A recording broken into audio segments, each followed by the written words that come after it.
cat who walked by himself. I've read the first 4 pages with part 1, and this is part 2.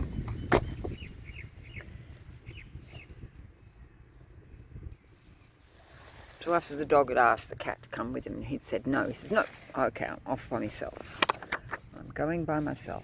Oh, here it is now. That's right. So, all places are alike to me. Why should I not go and see and look and come away at my own liking, said the cat. So off the dog went by himself. He slipped after Wild Dog softly, very softly, and hid himself where he could hear everything. When Wild Dog reached the mouth of the cave, he lifted up the dried horse skin with his nose and sniffed the beautiful smell of the roast mutton. And the woman, looking at the blade bone, heard him and laughed and said, "Ah, here comes the first wild thing out of the wild woods. What do you want?" Wild Dog said, "Oh, my enemy and wife of my enemy, what is this that smells so good in the wild woods?" Then the woman picked up her roast mutton bone and threw it to the dog and said, "Wild thing out of the wild woods, taste it and try." Wild Dog gnawed the bone, and it was more delicious than anything he'd ever tasted, and he said, "Oh, my enemy and wife of my enemy, give me another." The woman said, "Wild thing out of the wild woods, help my man to hunt through the day and guard this cave at night, and I will give you as many roast bones as you need." "Ah," said the cat, listening, "this is a very wise woman, but she is not so wise as I am." Wild Dog crawled into the cave and laid his head on the woman's lap and said, "Oh, my friend and wife of my friend, I will help your man to hunt through the day, and at night I will guard your cave." "Ah," said the cat, listening, "that is a very foolish dog."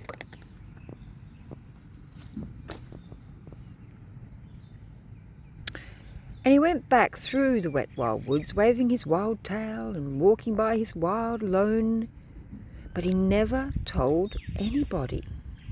When the man walked up, he said, "What is the wild dog doing here?" And the woman said, "His name is not Wild Dog anymore, but the first friend, because he will be our friend for always and always and always. Take him with you when you go hunting."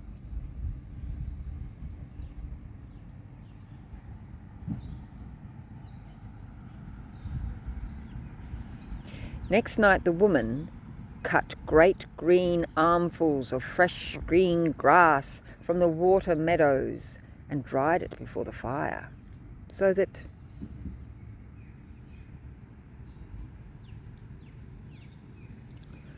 it smelt like new-mown hay. And she sat at the mouth of the cave and plaited a halter out of a horsehide, and she looked at the shoulder of mutton bone.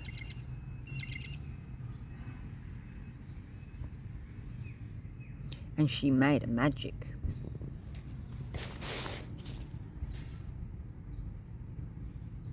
She made the second singing magic in the world.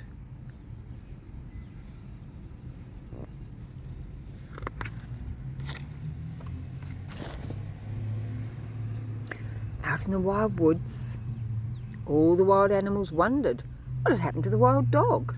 And at last Wild Horse stamped with his foot and said, "I will go and see, and say Wild Dog has not returned, and see why Wild Dog has not returned. Cat, come with me." "Ninny," said the cat, "I am the cat who walks by himself, and all places are alike to me. I will not come." Very softly, and hid himself where he could hear everything. Oh look, there's a nice, yes. So off he goes, and the cat by his side. When the woman heard Wild Horse tripping and stumbling on his long mane, she laughed and said, "Here comes the second wild thing out of the woods. What do you want?" Wild Horse said, "Oh, my enemy and wife of my enemy, where is Wild Dog?" The woman laughed and picked up the blade bone and looked at it and said, "Wild thing out of the wild woods, you did not come here for Wild Dog, but for the sake of this good grass." And Wild Horse, tripping and stumbling on his long mane, said, "That is true. Give it me to eat." So, when we come back, we'll find out what happened to the horse.